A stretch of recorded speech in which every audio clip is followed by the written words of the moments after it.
Evangelho registrado por João. Vamos ler capítulo 11.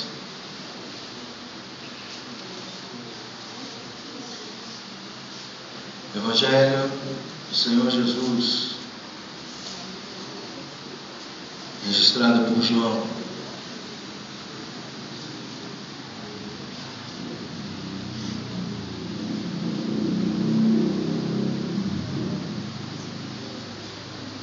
Vamos ler a partir do verso 1, Evangelho de João, capítulo 11.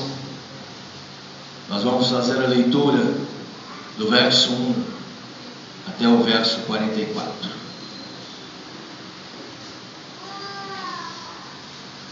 Amém? Todos encontraram? Quem achou, diga amém. Amém. Quem não encontrou, diga: preciso ler mais a Bíblia. Preciso de consolidação. Amém? Havia um homem chamado Lázaro, e ele era de Betânia, do povoado de Maria e de sua irmã Marta. E aconteceu que Lázaro ficou doente. Maria, sua irmã, era a mesma que derramara perfume sobre o Senhor e lhe enxugara os pés com os cabelos. Então as irmãs de Lázaro mandaram dizer a Jesus: Senhor, aquele a quem amas está doente. Ao ouvir isso, Jesus disse: esta doença não acabará em morte, é para a glória de Deus, para que o Filho de Deus seja glorificado por meio dela. Jesus amava Marta e a irmã de Lázaro, e também Lázaro. E no entanto, quando ouviu falar que Lázaro estava doente, ficou mais 2 dias onde estava. Depois disse aos seus discípulos: vamos voltar para a Judéia. Estes disseram: mestre, há pouco os judeus tentaram apedrejar-te, e assim mesmo vais voltar para lá? Jesus respondeu: o dia não tem 12 horas? Quem anda de dia não tropeça, pois vê a luz deste mundo. Quando anda de noite, tropeça, pois nele não há luz. Depois de dizer isso, prosseguiu dizendo-lhes: nosso amigo Lázaro adormeceu, mas vou até lá para acordá-lo. Seus discípulos responderam: Senhor, se ele dorme, vai melhorar. Jesus tinha falado de sua morte, mas os seus discípulos pensaram que ele estava falando simplesmente do sono. Então lhes disse claramente: Lázaro morreu, e para o bem de vocês estou contente por não ter estado lá, para que vocês creiam. Mas vamos até ele. Então Tomé, chamado Dídimo, disse aos outros discípulos: vamos também para morrermos com ele. Ao chegar, Jesus verificou que Lázaro estava no sepulcro havia 4 dias. Betânia estava a cerca de 3 quilômetros de Jerusalém. E muitos judeus tinham ido visitar Marta e Maria para confortá-las pela perda do irmão. Quando Marta ouviu que Jesus estava chegando, foi encontrá-lo, mas Maria ficou em casa. Disse Marta a Jesus: Senhor, se estivesses aqui, meu irmão não teria morrido. Mas sei que mesmo agora Deus te dará tudo o que pedires. Disse-lhe Jesus: o seu irmão vai ressuscitar. Marta respondeu: eu sei que ele vai ressuscitar na ressurreição no último dia. Disse-lhe Jesus: eu sou a ressurreição e a vida. Aquele que crê em mim, ainda que morra, viverá. E quem vive e crê em mim não morrerá eternamente. Você crê nisso? E ela respondeu: sim, Senhor, eu creio. Eu tenho crido que tu és o Cristo, o Filho de Deus que deveria vir ao mundo. E depois de dizer isso, foi para casa e, chamando à parte Maria, disse-lhe: o mestre está aqui e está chamando você. Ao ouvir isso, Maria levantou-se depressa e foi ao encontro dele. Jesus ainda não tinha entrado no povoado, mas estava no lugar onde Marta o encontrara. Quando notaram que ela se levantou depressa e saiu, os judeus que estavam confortando em casa seguiram-na, supondo que ela ia ao sepulcro para lhe chorar. Chegando ao lugar onde Jesus estava e vendo, Maria prostrou-se aos seus pés e disse: Senhor, se estivesses aqui, meu irmão não teria morrido. Ao ver chorando Maria e os judeus que a acompanhavam, Jesus agitou-se no espírito e perturbou-se. Onde o colocaram? Perguntou ele. Vem e vê, Senhor. Responderam eles. Jesus chorou. Então os judeus disseram: vejam como ele o amava. Mas alguns deles disseram: ele que abriu os olhos do cego não poderia ter impedido que este homem morresse? Jesus, outra vez profundamente comovido, foi até o sepulcro. Era uma gruta com uma pedra colocada à entrada. Tirem a pedra, disse ele. Disse Marta, a irmã do morto: Senhor, ele já cheira mal, pois já faz 4 dias. Disse-lhe Jesus: não lhe falei que se você cresce veria a glória de Deus? Então tiraram a pedra. Jesus olhou para cima e disse: Pai, eu te agradeço porque me ouviste. Eu sei que sempre me ouves, mas disse isso por causa do povo que está aqui, para que creia que tu me enviaste. Depois de dizer isso, Jesus bradou em alta voz: Lázaro, venha para fora. O morto saiu, com as mãos e os pés envolvidos em faixas de linho e o rosto envolto num pano. Disse-lhe Jesus: tirem as faixas e deixem ele ir. Amém. Deus santo e bendito, mais uma vez nós rogamos a Ti, fala conosco, porque queremos e precisamos ouvir a Tua voz, em nome de Jesus. Amém. Nós vivemos num mundo marcado pela dor, marcado pelo sofrimento, marcado pelas tragédias, marcado pelo caos. A todo momento nós olhamos e percebemos coisas terríveis acontecendo. Você olha para o noticiário e vê coisas estranhas, difíceis de conceber. Um caminhão que vem por uma avenida e de repente a caçamba levanta e bate numa passarela, provocando a morte de algumas pessoas, arremessando pessoas longe, ceifando vidas. E aí nós vemos uma briga de trânsito por causa de uma fechada. Um para, vai tirar satisfação, o outro vem com uma arma e atira na cabeça do outro, ou vem com uma faca e esfaqueia o outro até a morte. Crianças que estão brincando na rua e de repente começa um tiroteio e uma bala perdida, infelizmente não continua perdida, mas encontra um alvo e é infelizmente a cabeça de um pequenino, de uma criança de 5 anos. Catástrofes acontecendo, coisas terríveis. Nós vivemos num mundo marcado pelo sofrimento e pela dor, num mundo marcado pela violência, pela tragédia. E aí quando nós vivemos num mundo como esse, talvez você saiba do que eu esteja falando, do que eu estou falando. Talvez a tragédia e a dor já tenha batido na tua porta, já tenha chegado aos teus portões, já tenha visitado o teu arraial, a tua casa.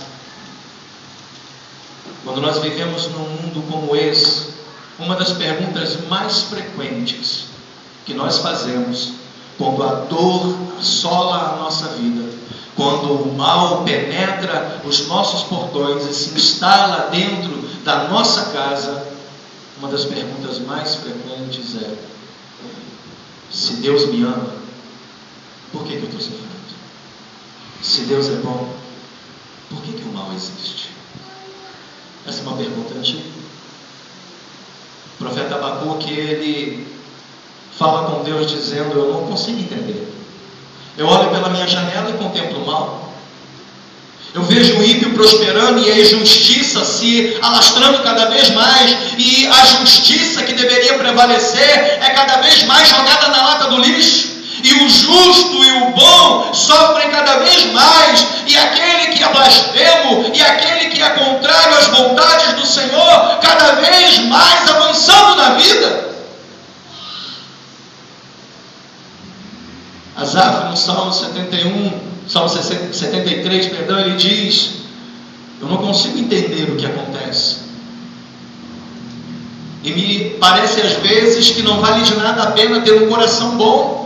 Não vale a pena ser alguém com caráter, porque vejo o ímpio prosperando. Eu olho para o injusto, para o mal, e eu percebo que ele prospera cada vez mais. As suas riquezas não têm fim, seu corpo saudável miserável, não é acometido de doenças, e ele se alegra cada vez mais na sua injustiça, quanto ao justo sofre e sofre cada vez mais. E ele diz: a mim me parece que de nada vale servir o Senhor, e que de nada vale ter um coração bom.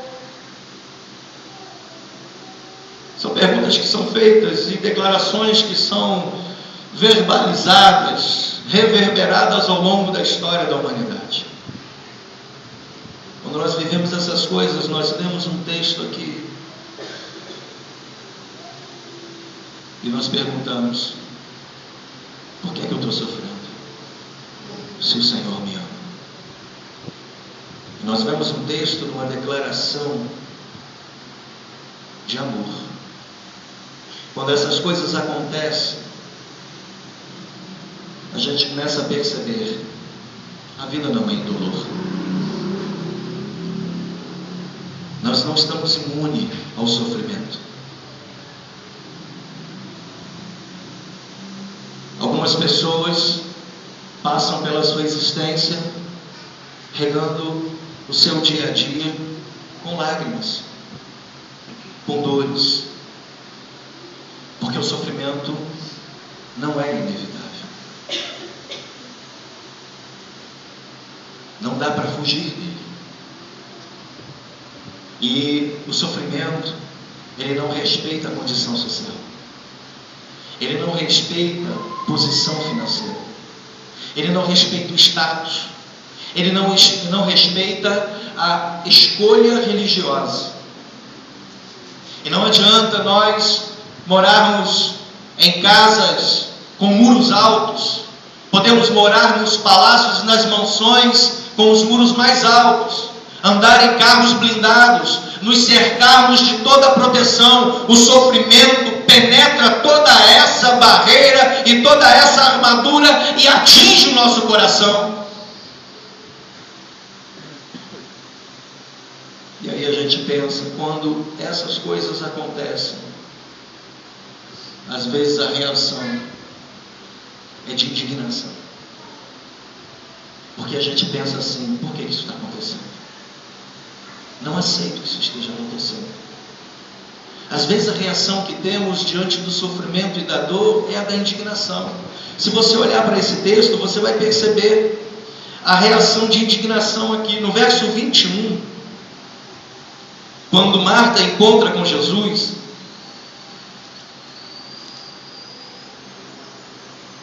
ela diz assim: disse Marta ao encontrar-se com Jesus: Senhor, se estivesses aqui, meu irmão não teria morrido. E essa indignação dela é compartilhada com outros, que lá no verso 37 dizem, alguns falaram assim: ele que abriu os olhos do cego não poderia ter impedido que este homem morresse? Por que essa declaração de Marta é uma declaração de indignação? Porque ela é diferente da declaração do verso 23. Perdão, do verso 32. A mesma declaração é feita por Maria. No verso 32 diz assim: chegando ao lugar onde Jesus estava e vendo, Maria prostrou-se aos pés dele e disse: Senhor, se estivesses aqui, meu irmão não teria morrido. Há uma diferença nessa declaração. Quando Marta chega diante de Jesus, ela não se prostra, ela não para, ela não cumprimenta. A primeira coisa que sai de sua boca é: se o Senhor estivesse aqui, ele não teria morrido. Onde é que o Senhor estava quando meu irmão precisava? Onde é que o Senhor estava quando o recado chegou lá? Porque quando o recado chega para Jesus, essa caminhada de Betânia até Jerusalém levava um dia aproximadamente. Quando Jesus recebe a notícia, ele ainda permanece 2 dias no mesmo lugar. E só então depois disso ele vai até Betânia, mais um dia. Faziam-se então 4 dias que Lázaro já estava morto, que provavelmente havia sido sepultado. E aí então, depois de 4 dias, é que Jesus chega lá. Marta, quando vai até ele, fala: Senhor, onde é que o Senhor estava quando eu estava precisando do Senhor? Porque se o Senhor estivesse aqui, isso não teria acontecido. Meu irmão não teria morrido. E sabe por que esse sentimento dela é de indignação. Como a gente percebe isso? Quando Jesus fala para ela da ressurreição, ela não consegue aceitar isso. Ela não consegue entender. Porque a resposta dela não é a que Jesus queria, ela dá uma outra resposta. E quando Jesus vai tirar a pedra, ele manda tirar a pedra, ela diz: Senhor, já tem 4 dias, já cheira mal, está podre, não tem mais jeito. Normalmente, quando o mal abate a nossa vida e quando o sofrimento chega, às vezes a gente tem um sentimento de indignação. Por que isso? Por que isso está acontecendo? Por que o Senhor deixou essas coisas acontecerem? Foi o que aconteceu com essa mulher e aconteceu com os outros. Sentimento de indignação. Esse texto apresenta a história de Lázaro, um homem amado pelo Senhor. Se você olhar versos 3, 5 e 36, diz assim: Jesus amava Marta, a irmã dela e Lázaro. Então as irmãs, verso 3, então as irmãs de Lázaro mandaram dizer a Jesus: Senhor, aquele a quem amas está doente. No verso 5, Jesus amava Marta, a irmã dela e Lázaro. No verso 36, depois que Jesus chora, os judeus então disseram, alguns deles: vejam como ele o amava. Essa é a história de um homem amado pelo Senhor Jesus, de um homem que contava, de uma família que contava com esse amor. Mas se Jesus nos ama, por que nós sofremos? Se o Senhor, Ele gosta de nós e Ele tem projetos para nós, por que sofremos? Por que o mal nos atinge? Esse texto começa respondendo para nós. Verso 1. Havia um homem chamado Lázaro. Havia um Lázaro que era homem. Ele era um ser humano. Ele tinha endereço. Ele tinha família. Se você olhar o verso 1, ele diz assim: havia um homem chamado Lázaro, e ele era de Betânia, do povoado de Maria, de sua irmã Marta. E aconteceu que ele ficou doente. Havia um homem chamado Lázaro. Ele era homem. A nossa humanidade está sujeita ao sofrimento. A nossa humanidade está sujeita ao caos por causa do pecado. Se nós retrocedermos a história até o livro de Gênesis, nós vamos perceber que o mal, a dor, o sofrimento penetram a humanidade por causa do pecado. Assim como Lázaro, que era homem, tinha um endereço, uma família, assim também somos nós. Somos seres humanos. E essa nossa humanidade está sujeita ao sofrimento, está sujeita às intempéries da vida, está sujeita às vicissitudes que podem nos atingir e nos alcançar a qualquer momento. Os momentos contrários da vida não são impedidos de chegar até nós, mesmo que nós tenhamos feito uma escolha, mesmo que a gente caminhe com o Senhor, mesmo que a gente seja servo do Senhor, independente da nossa escolha religiosa, porque tem gente que acha que uma vez que seja crente não passa mais a sofrer, acabou o sofrimento. Há pessoas que acham que uma vez que entregou a sua vida para Jesus, levantou a sua mão e no seu coração entregou-se a Ele, correu pelos braços dele como Senhor, agora acabou o problema, agora acabaram-se as dificuldades, acabaram-se as perseguições e acabaram-se as dores. Não é isso que a palavra de Deus nos promete. Mas algumas pessoas acabam achando que é assim. E nós podemos até ter uma vida consagrada. Contudo, ainda assim o sofrimento pode nos alcançar. Se vocês olharem para quem é essa mulher aqui, chamada Maria, era uma mulher de vida consagrada, uma mulher com uma vida dedicada ao Senhor. O texto aqui diz que logo depois desses acontecimentos, ela tem uma atitude extraordinária. Mas antes disso, ela também tem. Porque lá no capítulo 10 de Lucas, Jesus, certa vez entrando em Betânia, foi até a casa de um homem chamado Lázaro, que tinha duas irmãs, uma chamada Marta e outra chamada Maria. E quando Jesus entra, Marta vai até ele e o recebe e age assim, né, de forma extraordinária, sai e vai fazer as coisas da casa, vai limpar a casa, vai cuidar da cozinha. Afinal de contas, tem muito serviço em casa para fazer, e as donas de casa o sabem muito bem. Maria, por sua vez, ela fica aos pés de Jesus, ali, afagando e recebendo afagos. E aí Marta se indigna com aquilo e diz: Senhor, será que não percebes que eu trabalho sozinho? Será que o Senhor não está vendo que eu estou aqui trabalhando sozinho enquanto minha irmã fica aí aos teus pés? Manda que ela venha me ajudar. Há muita coisa a ser feita. E aí Jesus diz: Marta, Marta, você se preocupa com muitas coisas. Maria escolheu a melhor parte e eu não vou tirar isso dela. É essa Maria que anda aos pés de Jesus, que anda com a vida colocada aos pés dele, consagrando a vida, ouvindo as ministrações de Jesus. Essa mulher que recebeu Jesus e que se prostrou aos pés dele, chega um dia que seu irmão fica doente. Mesmo que a gente tenha uma vida consagrada ao Senhor, isso não nos coloca numa redoma e não impede que o mal chegue até nós.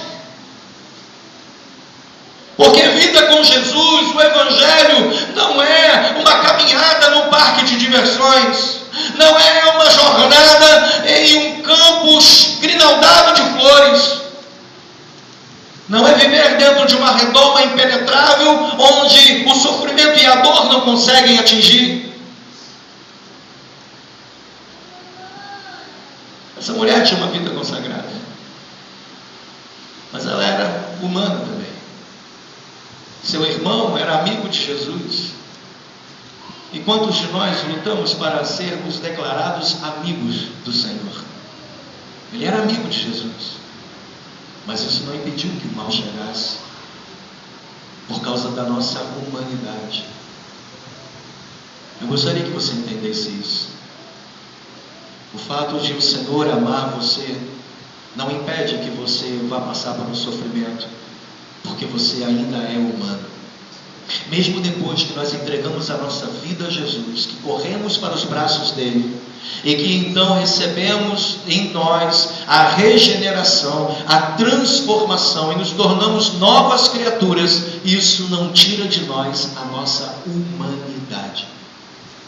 Continuamos sendo seres humanos, diferentes, porque em nós foi gerado algo novo, mas ainda humanos. Por isso, suscetíveis a todos esses sofrimentos. Se nós entendêssemos isso, saberíamos que nós não somos imunes à dor, imunes ao sofrimento, imunes às pancadas que a vida dá. E quando nós conseguimos entender isso, nós conseguimos compreender melhor como é que Deus pode agir na nossa vida. Mas se Deus nos ama, por que sofremos? Porque o nosso sofrimento pode servir para glorificar o nome dele. A gente olha para o sofrimento desse homem, verso 4: ao ouvir isso, Jesus disse: essa doença não acabará em morte, é para a glória de Deus, para que o Filho de Deus seja glorificado por meio dela.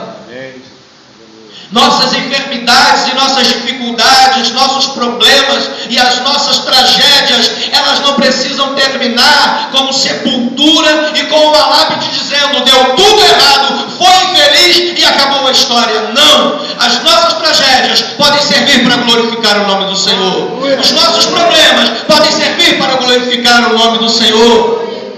Porque quando nós entendemos isso, o nome de Deus é glorificado. Certa vez o pastor Bob Pearson foi visitar um leprosário. E aí ele chega perto de uma mulher tomada pela lepra. E aquela mulher diz para ele assim: vamos cantar um hino, pastor. Qual? Conta as muitas bênçãos. Bob Pearson disse que olhou para aquela mulher e a vontade dele foi sair correndo. Uma mulher tomada pela lepra chega para ele e diz assim: vamos cantar, conta as muitas bênçãos. Você conhece esse hino? Amém. Conhece? Vamos cantar um pedacinho dele? Vamos lá, Ana Paula, ajuda aí. Quantas bênçãos disse, quantas são recebidas da divina mão. Vem dizê-las todas de uma vez, e verás surpreso quando Deus já fez. Aquela mulher tomada de lepra disse: eu tenho bênção para contar. Aleluia. E ela glorificou o nome do Senhor naquele momento, porque as nossas tragédias não precisam terminar em si mesmas, mas podem servir para glorificar o nome do Senhor. Louvado seja teu nome. Aleluia. E essa história de leprosário é algo extraordinário, eu não sei, mas Deus tem alguma coisa com esse pessoal. Certa vez um grupo de pastores foi visitar um leprosário na Inglaterra. E o diretor pegou aqueles homens e falou: eu vou levar vocês na pior ala desse leprosário. Vou levar vocês no pior lugar, o lugar mais separado, porque é o último estágio. E aí levaram, então, ele levou aquele grupo de pastores e levaram até um homem, que na verdade não era um homem, era parte de um homem, porque a lepra já havia comido maior parte do corpo dele. Só não havia consumido as partes vitais, os órgãos vitais, mas os seus membros inferiores e superiores já haviam sido consumidos. E aquele homem sem as pernas, porque a lepra já havia consumido, sem as orelhas, sem a língua, sem o nariz.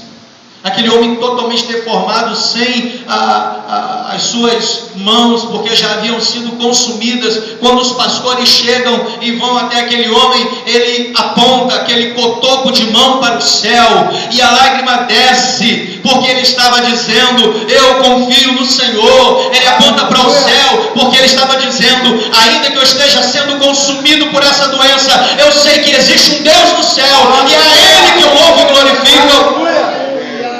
E os pastores olharam para aquilo e se curvaram e choraram na presença do Senhor, envergonhados. Porque sabe, queridos, às vezes nós temos a nossa saúde, nós temos melhores condições e não adoramos a Deus com intensidade.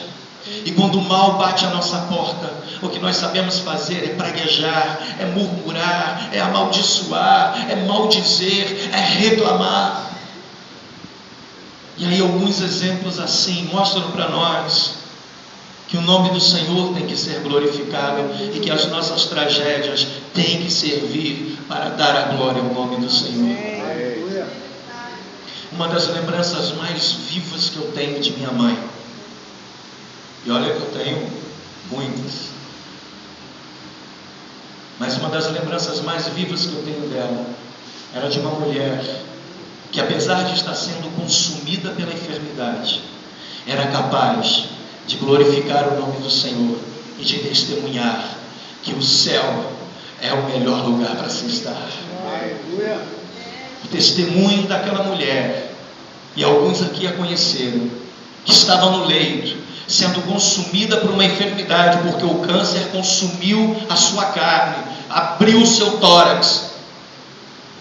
Aquela mulher no leito da dor era capaz de glorificar o nome do Eterno, e aqueles que iam para consolá-la saíam consolados, porque ela sabia do Deus a quem ela cria. E eu glorifico a Deus, porque essa é a imagem mais viva que eu tenho dela. Porque a vida dela, o sofrimento dela, o padecimento dela apontou para o céu e disse: Deus existe e Ele continua reinando. Glória a Deus. Aleluia. Nosso sofrimento, ele tem que servir para glorificar o nome do Senhor. Amém. Porque às vezes é no momento da dor, é no momento da dificuldade que nós apontamos para o céu e damos a honra a Ele e damos a glória a Ele. Aleluia.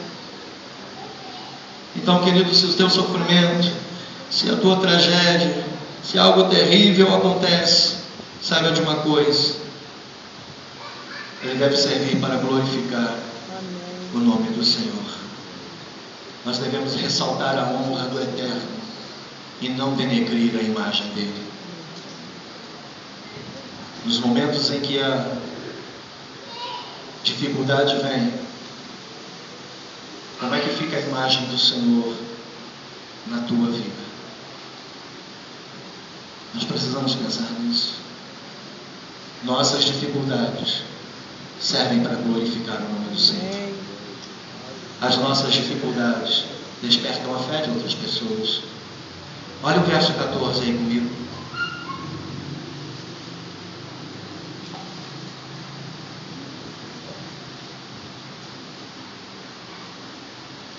Verso 14 diz: então, Jesus diz claramente aos seus discípulos: Lázaro morreu, e para o bem de vocês, estou contente por não ter estado lá, para que vocês creiam. Agora vamos até ele. Seus discípulos, discípulos de Jesus, estavam com ele.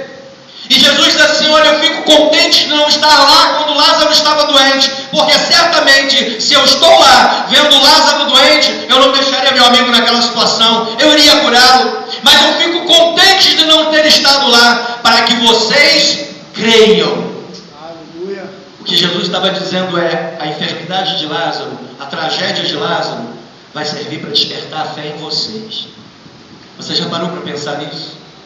Quando você passa por dificuldade, quando você passa por privações, quando você passa por alguns apertos, você já olhou ao redor e pensou: quem é que está crescendo com esse meu momento? Quem é que eu vou edificar com esse meu momento?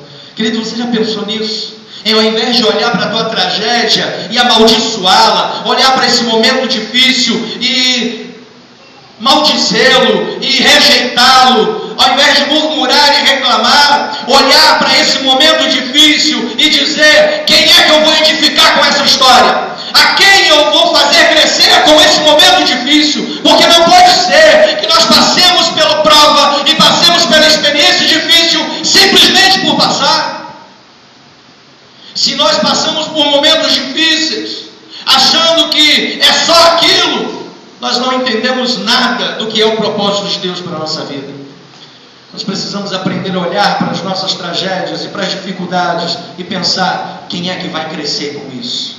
A quem eu posso edificar com isso? Quem é que está me observando? Porque Jesus falou: a dificuldade de Lázaro é crescimento para vocês. A tragédia dele vai servir para vocês crerem. As nossas dificuldades despertam a fé em outras pessoas. Os outros podem passar a crer mais no Senhor através da nossa postura quando passamos pelo momento difícil. E foi isso que Jesus ensinou. A nossa tragédia e a nossa dificuldade, ela nos ensina quem é Jesus. Nós às vezes aprendemos quem é Jesus quando passamos pelo vale. Aprendemos quem é Jesus, não aquele Jesus que ouvimos falar o tempo todo, das experiências de terceiros, das maravilhas de outros, mas quando passamos pela experiência, conhecemos de verdade quem é o Senhor Jesus.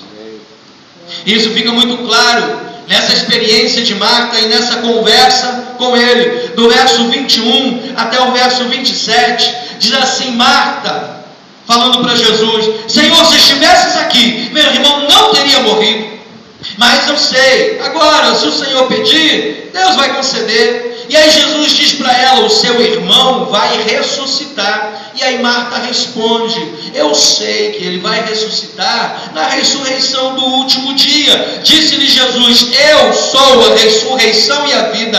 Aquele que crê em mim, ainda que morra, viverá. E quem vive e crê em mim, não morrerá eternamente. Você crê nisso? Ela respondeu: sim, Senhor. Eu tenho crido que tu és o Cristo, o Filho de Deus, que deveria vir ao mundo. É a resposta que ela dá. Mas não era essa a resposta que Jesus estava querendo. Ela fala verbo no tempo passado e no tempo futuro. Se tu estivesse aqui, meu irmão, não teria morrido, porque o Senhor cuida da vida. Mas eu sei que agora Ele vai ressuscitar lá no último dia. Ela fala do passado e ela fala do futuro. E Jesus diz assim: Marta, eu sou a ressurreição, eu sou a vida. Eu não fui a ressurreição, eu não serei a ressurreição, eu sou a ressurreição agora, eu sou hoje, nesse momento. Quando nós passamos pela dificuldade, aprendemos que Deus é. Ele não foi, Ele não será, Ele é, porque Ele é Deus. Oh, glória a Deus. E a gente precisa aprender isso.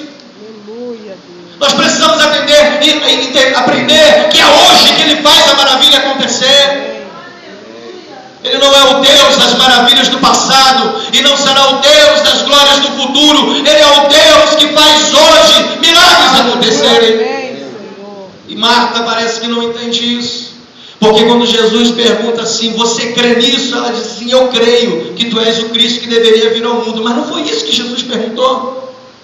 Jesus perguntou: você crê que eu sou a ressurreição? Hoje, agora, nesse momento, que eu faço e aconteço agora? Aí ela responde: eu sei que tu és o Cristo que deveria vir ao mundo. Não é isso. De repente, querido, você crê que Jesus é o Cristo que deveria vir ao mundo.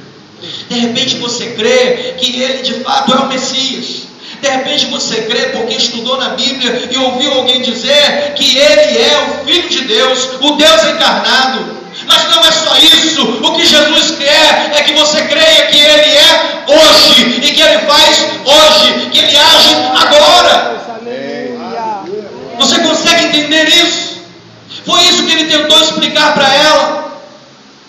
Quando nós passamos pela dificuldade, nós começamos a entender quem é Jesus. Isso fica claro quando Marta diz, lá no verso 39, não, Jesus, tira a pedra não, já cheira muito mal. O que ela diz é: não tem mais jeito, não tem mais jeito, já passou. Talvez o Senhor fosse a ressurreição e a vida, enquanto Ele estava aqui, morreu, aí o Senhor poderia agir. Porque a crença dos judeus era que durante 3 dias o espírito, que talvez rondasse o corpo, ainda haveria possibilidade de ressurreição. Mas passados 4 dias, acabou, não tem mais. E aí, Jesus, Ele espera justamente os 4 dias para demolir, para abolir e colocar por terra toda essa crença filosófica, religiosa que os judeus estabeleceram. Pô, eu não estou dentro desse quadro, eu estou além disso, eu vou para muito mais.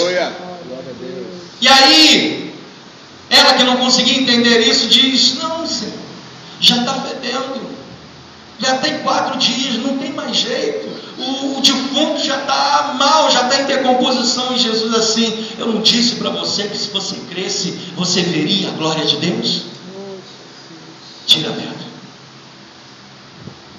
E quando tiram a pedra, sai Lázaro, atado, em mãos e pés. Talvez tenha vindo para fora, dando pulinhos, porque não conseguia andar. E aí Jesus diz assim: tira as ataduras dele e deixa o homem embora. Glória a Deus. Sabe o que Jesus faz? Ele diz assim: tira essas amarras, tira esse negócio que impede, deixa ele viver a vida dele. Aleluia. É o que Jesus quer fazer contigo, querido. Saia das amarras e vai viver a tua vida. Se liberta dessas coisas e viva, porque é isso que Ele tem para você.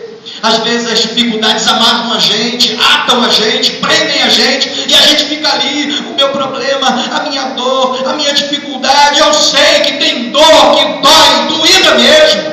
Eu sei que tem dificuldade que vem e abate a nossa existência. Eu sei que tem catástrofes que vêm e solapam a nossa esperança. Mas, amados, essas coisas não podem parar a nossa vida. A gente tem que continuar, a gente tem que tirar as amarras e dizer: eu vou continuar a vida, eu vou viver. Não permita que as tragédias da tua vida amarrem a tua caminhada. Continue vivo, independente das dificuldades e dos problemas. Quando a gente compreende isso, a gente começa a entender quem é Jesus. Gostaria que você compreendesse isso. As dificuldades, os sofrimentos na tua vida vão ensinar a você quem de fato é Jesus. Quem de fato é Deus. Elias visitou uma mulher, a viúva que cuidou dele. Depois de um certo tempo, a viúva que tinha um filho, esse filho vem a falecer. E ela reclama com Elias: ô profeta, o que está acontecendo? O senhor veio aqui, deu uma palavra, fez um negócio legal, e agora o menino morto. Elias vai até o quarto, repousa sobre o menino e invoca o Espírito do Senhor para que traga a vida de volta. Ele pega o menino e apresenta aquela mulher. E ela diz: agora eu sei, Deus. Agora eu sei que a palavra de Deus na tua boca é verdade e que tu és de fato homem de Deus. Aquela mulher glorifica o nome do Senhor e ela sabe que Deus é Deus de verdade. Deus não é só um multiplicador de farinha e de azeite. Deus não é só um multiplicador de coisas materiais. Ele transcende a isso. Ele cuida da vida de verdade. E aquela mulher diz: agora eu sei, agora eu conheço esse Deus e sei que ele é verdadeiro por causa da tua vida, Elias. Foi necessário aquela mulher passar por aquela perda terrível para ela aprender que Deus é Deus de verdade. Glória ao nome do Senhor. Às vezes a gente precisa passar por uns pedaços ruins para a gente aprender que Deus é Deus de verdade. Aleluia. E Deus pode mudar a história. Amém. Se você olhar comigo do verso 38 até o verso 44, é a história que muda tudo. Jesus, outra vez profundamente comovido, foi até o sepulcro, e era uma gruta com uma pedra colocada à entrada. Tirem a pedra, disse ele. E disse Marta, irmã do morto: não, Senhor, ele cheira mal, já faz 4 dias. Jesus disse: eu não te falei que se você cresce, veria a glória de Deus? Eu creio aqui que Jesus deu uma entonação na voz, deu uma encorpada na voz, e falou assim: eu não falei para você que se você cresce, você veria a glória de Deus? Como é que você diz que não é para tirar a pedra? Tira a pedra! E aí quando tiram a pedra, ele diz: Lázaro, vem, sai da morte, vem para a vida, larga o sepulcro e vem viver a tua história. Aleluia. Ele mudou o quadro, queridos. Ele mudou a história, porque Ele é um Deus que faz milagres acontecerem. Ele não é um Deus do passado, Ele não é um Deus do futuro, Ele é um Deus de agora. Ele é aquele que é, e porque Ele é, a Ele a honra, a glória, o louvor, a autoridade, para todos sempre, para todos sempre. Aleluia! Glória ao teu nome, Jesus!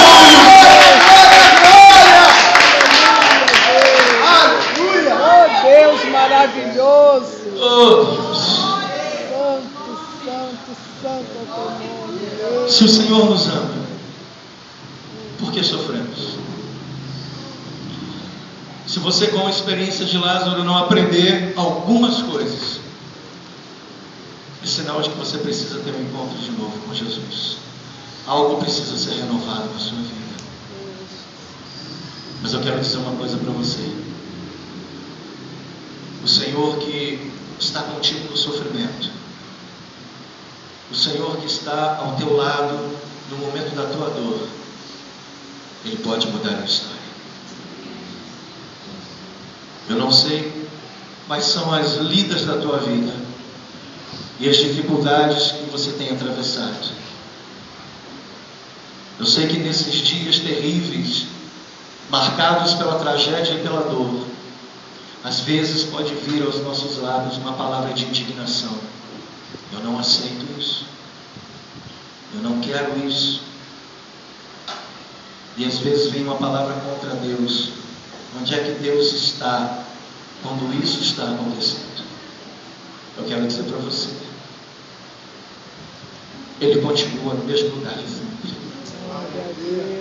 no trono da glória, reinando. Ele não entregou o reinado, Ele não entregou a soberania dele, Ele não abriu mão da sua autoridade. Portanto, se Ele continua reinando, se Ele continua soberano, e se Ele continua com autoridade, Ele pode mudar a história hoje. Assim como Ele mudou a história de Lázaro. Lázaro era amado de Jesus. Maria era amada de Jesus e Marta era amada de Jesus. Mas isso não impediu o sofrimento de chegar à porta deles. Mas Jesus mudou a história. Aleluia. Eu quero orar com você. Eu não sei qual é o teu sofrimento, quais são as dificuldades, mas eu quero orar contigo. Então, se você tiver disposição em entender que isso é para você, sai do seu lugar e vem até aqui. Eu quero orar contigo. Independente de quem virá, de quem vai tomar essa decisão, você precisa tomar a sua decisão. Porque talvez você espere, não deixa outro fazer isso. Eu quero dizer para você, é contigo. É a sua decisão. Talvez você hoje esteja passando pelo momento mais difícil da tua história. Talvez hoje seja o momento mais terrível para você, em que o sofrimento bateu a tua porta e tem assolado você constantemente, tem sido carrasco, vil, cruel. Mas eu quero dizer para você, o teu sofrimento, a tua tragédia não precisa ser o ponto final dessa tua história. Deus pode mudar isso. Vamos ficar de pé enquanto esse louvor é cantado, que o ministro Davi está entoando. Se você sentir que você precisa desse momento especial com o Senhor, para que o teu sofrimento e a tua dor sejam alcançados por aquele que é o dono de toda a graça e de todo o poder. Se você quiser sair do seu lugar, vem até aqui, eu quero orar contigo, em nome de Jesus.